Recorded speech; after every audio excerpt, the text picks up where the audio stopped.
Were you aware that at the inauguration of every United States president, that in Washington, D.C., an occult ritual is held to raise the spirit of Osiris from the underworld so that it can take its rightful place in every United States president? They call him the great architect of the universe, but they identify him as the god Osiris, as he was known to the Egyptians, and Apollo, as he was known to the Greeks. When you look at the Great Seal, what you see in the images are Egyptian symbols, but in the mottos, it's prophecies about Apollo. It's on every U.S. dollar, and it's a troubling thought, isn't it, to imagine that we carry on our person, more often than we have the Word of God on our person, we carry on our person a prophecy about the coming of the Antichrist.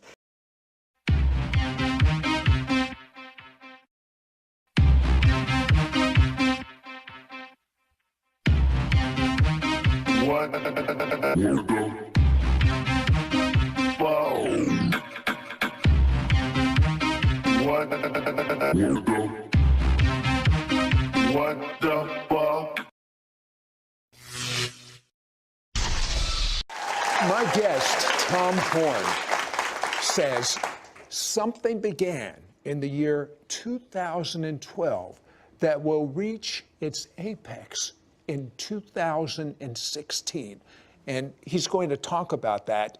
But tell me something I was not aware of, that the key founding fathers of our nation were not Christian, but were Masons.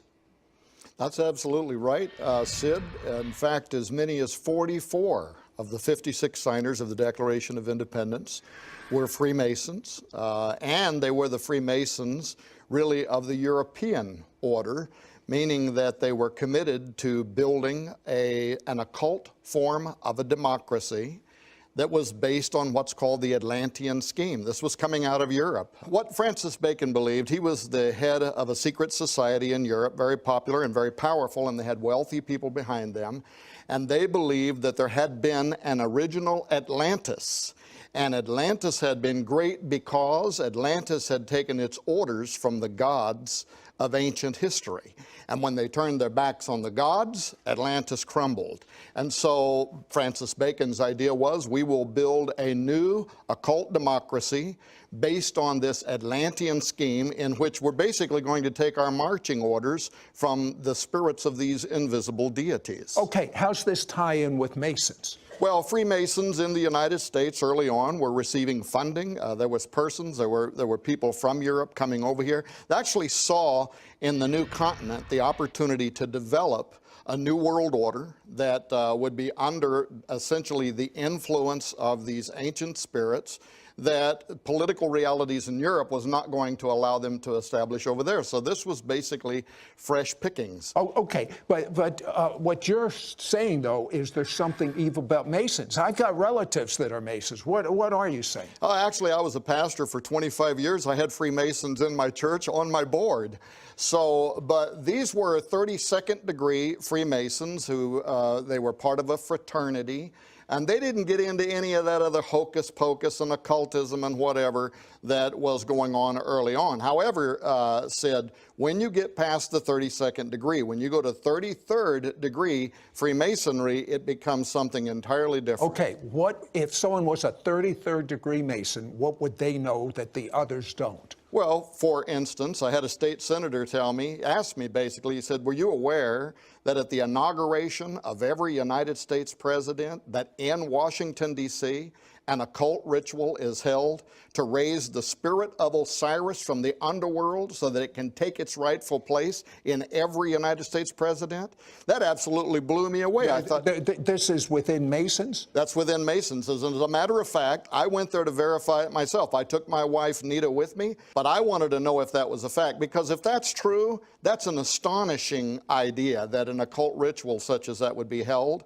only just a little way on 16th Street in Washington, D.C., a little ways away who from is the White House. Who's the God of Masons? Well, the God of the Freemasons, according to their own experts, Albert Pike, Mackey, the others, they call him the great architect of the universe, but they identify him as the god Osiris, as he was known to the Egyptians, and Apollo, as he was known to the Greeks. In fact, when you look at the Great Seal, what you see in the images are Egyptian symbols, but in the mottos, it's prophecies about Apollo. And again, these false deities are another name for the Antichrist. Now, on the U.S. $1 bill, we have the Great Seal. Right. Tell me what's on there. Well, what's on the Great Seal, especially the obverse side, the reverse side of the Great Seal, it's on every U.S. dollar. And it's a troubling thought, isn't it, to imagine that we carry on our person, more often than we have the Word of God on our person, we carry on our person a prophecy about the coming of the Antichrist. Now, you have the symbol that is Egyptian, you have the mottos that are in Latin. The Anuet Coeptus is a Latin motto referring to the return of the god Jupiter, who will in the future take his rightful re-enthronement over the cosmos, and his son, Apollo, is in the Novus Ordo Seclorum. That is a prophecy from the Cumae Sibyl, the most powerful of all of the Apollinian priestesses, gave the prophecy from which Novus Ordo Seclorum is taken, in which she predicted that at the end of time, Apollo will return to reign upon the earth once again at the dawn of a new golden age. Or the Antichrist. Who put that on the seal? Who put it there? And the reason I say the Antichrist is because in more than one place in the New Testament, it actually identifies the spirit by name that will fill the Antichrist. Paul says in 2 Thessalonians 2:3, he will be the son of perdition. This is the Greek word apoleia, Apollo, Apollyon. In Revelation 17:8, the beast shall rise up out of the bottomless pit and enter into perdition, Apoleia, Apollyon, Apollo. In fact, in Greek literature, the god Apollo was known as both Apollyon and Apollo. Who put that on the U.S. dollar? Who put it on our seal? Well, it happened over a period of time. There was a man by the name of Thompson who was commissioned by the Freemasons to design the Great Seal. No, but who authorized it? Who put it on there? Oh, well, who put it on the $1 bill? Yeah. This was Franklin Roosevelt. Franklin Roosevelt? Right. Does science have the technology today to take the DNA of these false deities that are being prayed for within Masons to come to earth for a utopia who will be the Antichrist? Can they take the DNA from these false gods and put it in someone today and resurrect the Antichrist? We have the technology to mix species, perhaps mix a human with an animal. Transhumanism. Explain this. Well, that's absolutely right. In fact, we're doing it in laboratories around the world. When most people today hear about the stem cell sciences, they don't realize that a great deal of that is talking about the creation of a part human, part animal embryo that then can be used for experimental purposes. Now, transhumanism itself is the idea that we're going to use that kind of science and other kinds of science to create a new form of mankind. Well, why do we want to create a new form of mankind? Well, of course, you know, if you talk to the transhumanists, they're utopians. They believe we can live forever. We can have immortal life without the bother of having to ask Jesus to give it to us. We can upload our brains. We can live forever inside artificial intelligence systems. There's a great deal that the transhumanist community believes, but when it comes to genetics, when it comes to kind of repeating what happened in the days of Noah, where these fallen angels corrupted bloodlines, they believe that we can improve our species, open new modes of perception by blending ourselves with animals. We might even be able to see into the supernatural realm. Okay, and among the transhumanists, they aspire to do that. Who is DARPA and what are they doing? DARPA is the Defense Advanced Research Projects Agency. It's one of the large departments of the U.S. that uses our tax dollars to hire other people to come up with great ideas, private laboratories, things like that. But in last year's operating budget, and in this year's operating budget, for instance, they have set aside millions of dollars for rewriting the DNA of our soldiers. Why would they want to rewrite the DNA of our soldiers? Super soldier technology, and furthermore, they are being advised by some of the top think tanks in the world that our competitors, our enemies, are privately developing this technology right now, and that if we don't get ahead of it, in fact, the Jasons, which is one of the top scientific advisory panels in the world, told them that by the end of 2012, if we weren't secretly, privately ahead of the human enhancement revolution, we would fall irreparably behind and be dominated on the future battlefield. What about the mark of the beast? How does this tie in? Well, the mark of the beast, I think this could play in the form of like a living chip, a biochip. We are doing experiments right now with chips that can deliver medicines into your systems, but some of these could be designed to actually carry payloads, to carry vectors, as they're called, to work almost like a virus that could introduce a new genetic code to rewrite your genetic makeup. And some people believe that perhaps that's how the mark of the beast will alter humans so that they're no longer redeemable, by literally going through their system and rewriting their genetic makeup. You're saying a lot. Who's funding this? Well, you are. I am. No, not me. As a matter of fact, well, because there are departments in the U.S. government, like the National Institute of Health, that's the largest one in the U.S. that doles out your money for health-related science and research. And right now, they are giving grants to universities that are actually developing the legalese, the language that will be used for extending, for instance, constitutional rights to human non-humans, to humans of the future whose genetic material has been altered sufficiently enough to no longer even be considered to be human. Well, what about the ethics of this? Will these people be considered humans? Will they be considered equal to us? Will they be able to vote? Or will they be like pets if they're half human and half animal? Well, I tell you, it really gets into some madness, but like the Brookings Institute right now is asking that question for you, and they're saying that, for instance, within 10 years, Brookings Institute, #1 policy think tank in the world that bends the ear of our lawmakers, has a new series called The Future of the Constitution, in which they're saying within 10 years, we will be creating genetically engineered homosexual communities, and that because their genetics are sufficiently different than ours, we have to create the legalese that will extend to them Bill of Rights and constitutional privileges. You know what he's saying? He's saying our tax dollars are funding this research that's going on right now. Well, wait till you find out that the Masonic plan is within the Washington Monument, the Capitol, the Vatican, and there's symbols and signs that allow spiritually this evil to flood in. Of course, they disguise it as good. Where'd that come from? Well, again, it goes back to the influences of these early Freemasons who had an idea about how they wanted to build what we would call an occult democracy. For instance, you can go to the Library of Congress website and read an article called The Most Approved Plan.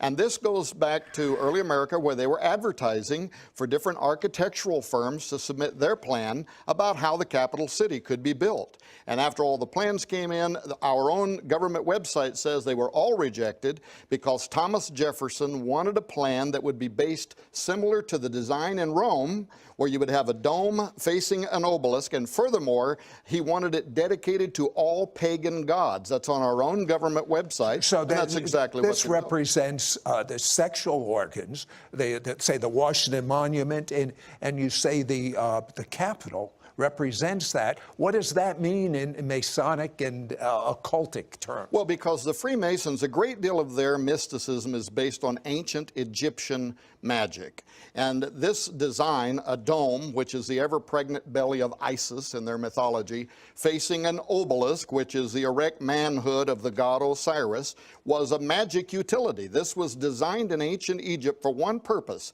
and that was to raise from the underworld the spirit of Osiris so he could take his place in the Pharaoh, so that the country, Egypt, could have divine representation in their king. Well, that's exactly the template you have laid out in Washington, D.C. It's exactly the template you have at the Vatican. Why is it the same things in the Vatican? Same thing at the Vatican, where you have a dome facing an obelisk. As a matter of fact, the obelisk in St. Peter's Square was removed from the ancient city of Heliopolis, where it was built and dedicated to the god Osiris. And when they took it to the Vatican, and when Pope Sixtus had it put in the middle of the square there, he actually performed an exorcism on it, trying to expel the demon of Osiris from the obelisk. And again, this Osiris is the same, it's a code for Antichrist of the New Covenant. Well, it is the god Apollo to the Greeks. In fact, you see that marriage not only on the Great Seal. Look at the Statue of Liberty, who was built by Eiffel, the famous Eiffel Tower builder, that was built by French Freemasons. That's a cult too? Well, it is, according to its own literature, you can look it up and read it yourself. It was built to have the body of Isis, which was dedicated to Osiris, and the head of Apollo. So once again, it is the marriage of the Egyptian Osiris and the Greek god Apollo, which is one and the same, according to many ancient historians. Now, you say there's a Masonic significance even to 9/11. Well, we believe there is. And without getting bogged down, President George W. Bush, January 20th, 2001, he steps up, he gives his inaugural, and twice he refers to the angel that rides in the whirlwind and directs this storm. Where'd that term come from? That is a Freemason, well, first of all, it's an occultic term. It refers to Metatron. There's various names for the angel in the whirlwind, but for years, in fact, for at least a decade before 9/11, occultists said that when it came time to initiate the New World Order, the code word would be the angel in the whirlwind. And if you go in, where I have been, into the house of the temple, the headquarters of the 33rd degree Freemasons, they have a dedicatory in there to George W. Bush for donating more than $1 million to help propagate Freemasonry in the United States. Yeah, and I voted for him, so I'm not picking on him. Well, you know, this is a very pervasive thing. This isn't just some random speculation. Now, why do you say the years 212 to 216, something very significant involving the Antichrist will occur? Why do you say that? Well, first of all, I got on that because there is a 500-year-old Mayan prophecy that said that in the colonial count 1776, there would be a 13-step countdown ending in the year 2012. And when you read the prophecy, it is literally 300 years earlier describing the Great Seal of the United States. We have 1776, 13 steps, over which is hovering the all-seeing eye, which is a prophecy of the return of that God, starting in 2012 through 2016. But also many other ancient cultures, ancient Jews, the Hindu and their Kali Yuga calendar, even, Sid, even turn of the century Protestant reformers like old sinners in the hands of an angry God. Jonathan Edwards wrote in his letters, which are preserved in university, that he believed the Antichrist would appear between the years 2012 and 2016. We found that redundancy over and over, and the question became, what was motivating these people? By what inspiration were people for both hundreds of years and thousands of years persuaded that the end would begin in the year 2012 through the year 2016? Why did they believe that? What do you believe? Well, I believe when I look around the world today, two things are going to happen. One, we definitely could see the emergence of the man of sin any time now. And that also leads me to believe that we could have one of the greatest revivals in the history of humanity at any moment. I'm looking forward to that.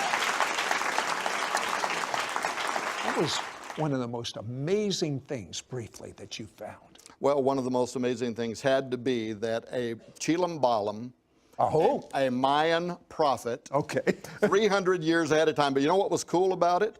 Because this guy converted to Christianity as a result of the... But I thought the Mayans missed it in their prophecy. the Spanish came in and they brought with them the gospel, and this was university level work that was done when interpreting these ancient prophecies at the university level. They found that this guy had given his life to the Lord. So now it put a brand new twist on how and why would he be talking about the colonial count 1776 and basically describing the Great Seal of the United States. It put a whole different kind of fascination on the whole thing. Despise not prophesying, right? Did this young convert, though at one time he was one of the worst of pagans, did he indeed receive a revelation from God? He may have. But I thought the Mayans predicted, and they missed the date. No, they never said that. In fact, I'm on many TV shows and conferences that you can watch on YouTube for the last 10 years saying they never said that. What they said is actually more interesting. They said the end of 2012 would end an era and then a new and final dispensation of man would begin. Now that's more interesting. Here's the question I pose to you, and I pose to you. If you have to have some special DNA put into you so you'll live much longer, so you won't get cancer and dread diseases, and that's the mark of the beast, will you accept it?